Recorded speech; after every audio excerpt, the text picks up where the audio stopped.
Our article this week is another John Marcus Hechinger report. Yeah, we've been ODing on John Marcus lately. Yeah, John Marcus is Because a one thing pot. about John Marcus, Yeah, and Scott Jasek, my two favorite writers at Inside Higher Ed, is they bang out 2 to 3 great articles a week. Like there's a lot of great writers that do yeah, like one every 2 weeks or one every week.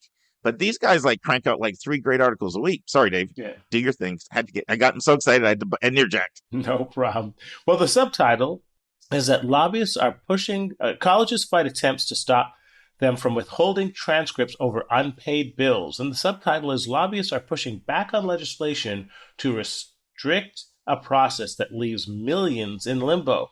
So, who's being left in limbo? Well, according to the latest stats, about 6.6 million students nationwide cannot obtain their transcripts because they have unpaid bills to colleges and universities. And how big are these bills? Well, while these bills can be as low as $5, at community colleges, they average $631 per student in unpaid bills, and in universities, the average balance is $2,335. So, what's going on now is that several states are proposing bans on these transcript withholders. That's New York, Massachusetts, Minnesota, and Ohio. And other states have already passed bans, such as California, Washington, and Louisiana. And according to critics of these bans, quote, without the ability to withhold transcripts from students who owe colleges money, colleges would have no choice but to refer debts to collection agencies. Okay. Well, what's the problem with this process? Well, I'm going to stop here, Mark, because we're going to discuss it. What is the problem with colleges withholding student transcripts, and what are the alternatives? Yeah, thanks, Dave, for another great summary. And boy, as I was reading this article this week, I was just really, really, really conflicted. There are a lot of practices that colleges have when it comes to finances that not only onerous but I find offensive, and I take umbrage to them. For example, I obviously do not like when colleges do not clearly reveal their cost of attendance, which is so frequently done. I don't like that there's no standardized list and sheet of all the expenses. I mean, I know the shopping sheet attempted to do that, but not every college has complied with that. And so you go on, and one school, doesn't list their billable costs, and another school does, and then some schools sometimes don't have accurate fees when they do estimates. Now, in fairness, sometimes I find the estimates are over. So I'm not trying to say it's always like that. Sometimes I'll look at an estimate and I'll be like, it's not going to cost you $2,900 in transportation to get to that school. So they're listing that, but let's look at what your real costs are. But so I have a lot of problems with the lack of transparency when it comes to cost. I have a lot of problems with, the list of student fees just seems to get longer and longer and longer Yes, and more too. creative and more creative. So, Dave, in addition to schools oftentimes charging you the same per credit hour Yeah. to study distance learning, Zoom video, or Google Classroom, whatever they're doing, I almost flipped. I was looking at, Joy's breakdown of her expenses in North Carolina State. And for those of you who don't know, my daughter Joy's in graduate school at North Carolina State. She literally graduated from UGA on the 14th of May and started on May 18th at NC State. You're like, what are you doing? Well, they told her if she went 2 summers back to back, it'd be a 2-year program, not 3. So the May semester was online, it was virtual. So she completed that. And the June, July semester ended actually and ended on July 30th. So she's done 2 semesters, and now she moves there August 1st to start in-person education. So anyway, looking at her bill, not only did they not reduce the per credit hour fee, get this, Dave, there's a distance learning fee added in. So it's Oh, how bad is that? that's crazy. That's crazy. So there are a lot of things that colleges do I have a big issue with. Another one that I have a big issue with is what we call front loading the grants. And what front loading the grants means is you get a package and it looks pretty good, but then your second year it's not quite as good. And so they incentivized you with the better package initially, and your financial situation doesn't change. And it's not like you lost your merit money because maybe you had no merit money, or if you had merit money, you met the threshold of what you needed to meet in order to keep your merit scholarship. Nothing to do with that. They just found a way, gee, if we can incentivize more in the freshman year and then sort of inch up what we pay. So and I don't want to imply that everybody does that because not everybody does, but a sizable number do, enough so that it's worth mentioning. So there are a number of issues that I have with schools about what they do. But there's a part of me that's sympathetic about this one, Dave, because like I know it sounds so harsh and so draconian to withhold transcripts. And I get the fact that if you're a politician and you want to score points with your constituency, say you'll pass a bill so that this can't happen to your kid. But this is to me an argument that's pretty strong for doing this, and it is, what leverage do you have? Like if a student can just run up a really big bill and not pay it, how is a school to expect ever to get their money back? And we know colleges are hurting financially. So I know you want to talk. I know we want to talk about the problems with it, but I just want to start out by saying that I am conflicted with it, because to me it's almost like saying, okay, if word got out that cops were stopping you on your major highway you take to go home from work every day, but they never really gave you a ticket. They just gave you a warning every time. Gee, I don't know if that'd be very effective. So that's sort of a strong argument I feel in favor of this practice, and I do think politicians are trying to score some cheap points. But one of the big problems is how it adversely impacts low income families. Because if you think about who are the people that are going to struggle, they're oftentimes people that are funding their own education themselves without a lot of parent resources. And the research shows this clearly impacts under-resourced families more than more affluent families. So that's one of the concerns. Any thoughts, Dave?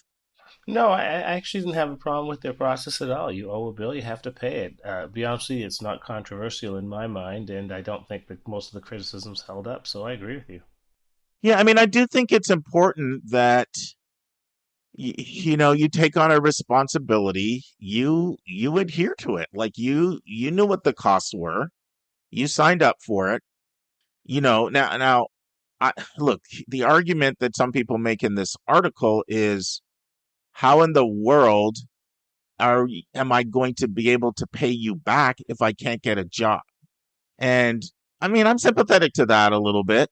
I guess I wish there's a way they could create some almost a middle ground where we'll set you up on some type of payment plan, but you burn us once, and we're done. But I don't know even if that gives the teeth to it, because if somebody gets a really good job, they might say, okay, burn me. I've got my job. But I would love to have some kind of middle ground, because I am sympathetic to the person that says, listen, I want to pay you, but I can't pay you if I can't get a job. I am sympathetic to that. Are there any creative workarounds that you can think of, Dave, that could help with that? No, I mean the fact is that this is the end of the process. It's not the beginning. Essentially, you've been there for 2 years or 4 years. By this time, you should have figured out what the costs were. And if it's at last part of the process, it's not like you're a sophomore now or a junior. We're parting ways. You owe a bill.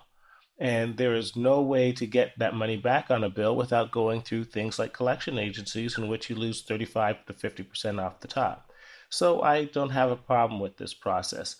You know, I think I have a problem with lack of transparency. So at the beginning, colleges have to be upfront on what their fees are, exactly how much it would cost, and the students and the parents have to take a very realistic viewpoint about what they can afford. And we are very clear about how important those processes are. But if you've already gone through that and now 4 years later you have a bill of $631 or $2,000, pay it.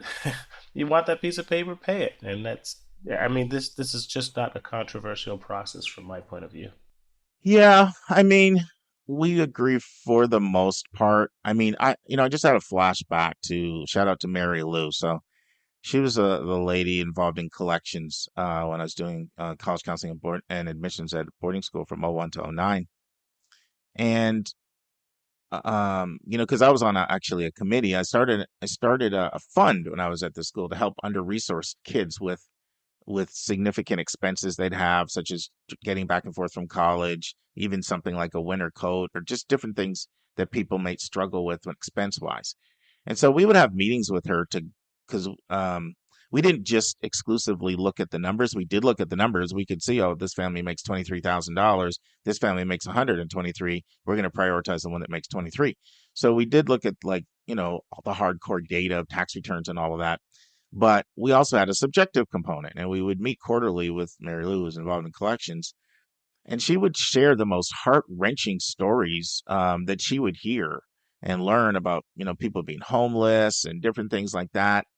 And she had so much compassion in how she worked with the families, and so much grace, that I do want to be an advocate for sort of somewhat trying to come up with some type of creative option. And at minimum, you really, really, really need to show empathy if you're in that role, because it makes such a difference when students would talk to her, and she would have empathy for the really difficult situations that they encounter, versus just having a hardcore bill collector, callous, cold mindset. I mean, people have no idea what first gen and under resourced students go through, and yeah, I'm not advocating that you have a bill, you shouldn't have to pay it, but um, there's a way you can implement grace, not only in how you communicate with somebody,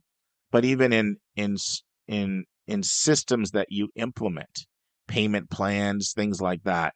So I've been on the other side of that. I've heard the heart-wrenching stories. I've known the students in some of their situations, and it is very different than, hey, Dad, there's a $1,500 bill, stroke a check. And so I just want to sort of advocate for that as well. Would you say you would agree with that, Dave, or you feel you're coming from a different perspective? It's the end of the process, Mark. Reality is that conversation should be had during the process of the college education process. But this is the reality, Dave. But Let's say you're in your last semester. Your mom or your dad is normally making payments, and then your dad dies. Okay, or he gets imprisoned. Like, these are real situations. Like, you normally can't re-register every year if you don't pay your bills. So it's not like someone hasn't been paying their bills, but life happens to people, and it can happen at any time. It can happen in the last semester of college.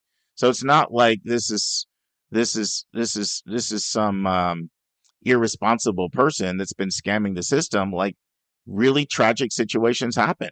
so lack of a transcript won't stop you from getting a job. It just means that the jobs you get may not be as great. But if you have to flip burgers for 10 months to pay off a $631 bill, so be it. I mean, that's my feeling, honestly. Yeah, well, remember, it's not, and it's not necessarily always $631. Those are Yeah, averages. If you're in a more expensive school, it could be substantially more. yeah, And so I think the more we talk, I think we have slightly different views. I mean, I agree. You have a bill, you need to pay it. right, I do not believe it should be absolved. And I do believe that a lot of politicians are just trying to score cheap political points by scapegoating colleges as being so draconian and heartless, when they're not going to be happy if their local college closes down because they can't sustain themselves.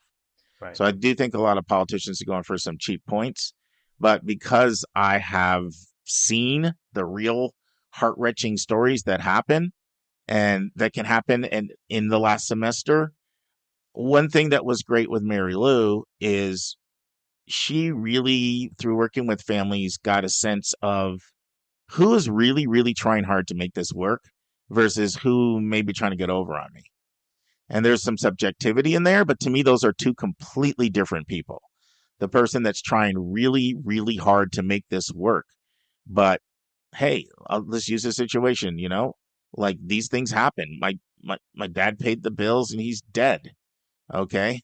My mom paid the bills and she's been in the hospital for 2 months now. Like, those things happen. And there are a lot of people that will feel terrible that they're in that situation. They want nothing more than to be able to pay their bill. And if they are able to get a better job, they'd be very, very happy to do it. I guess where I'm saying here, or slightly different, is I think it's important to differentiate between those two people and to try your best to come up with as many creative options as you can to work with the people that really, really want to pay their bill. And I'm saying that because of my experience being on the committee, seeing those situations. It's really hard. Like people wonder why it's so hard for first gen students to make it through college. A lot of times it's because of unexpected financial things that can happen to them, and they just don't have the financial support system in place to handle the hurricane. So I think we've talked it out. We agree probably 75% and probably disagree 25. I think that's reasonable. So it's a good vote. Good vote. Good vote.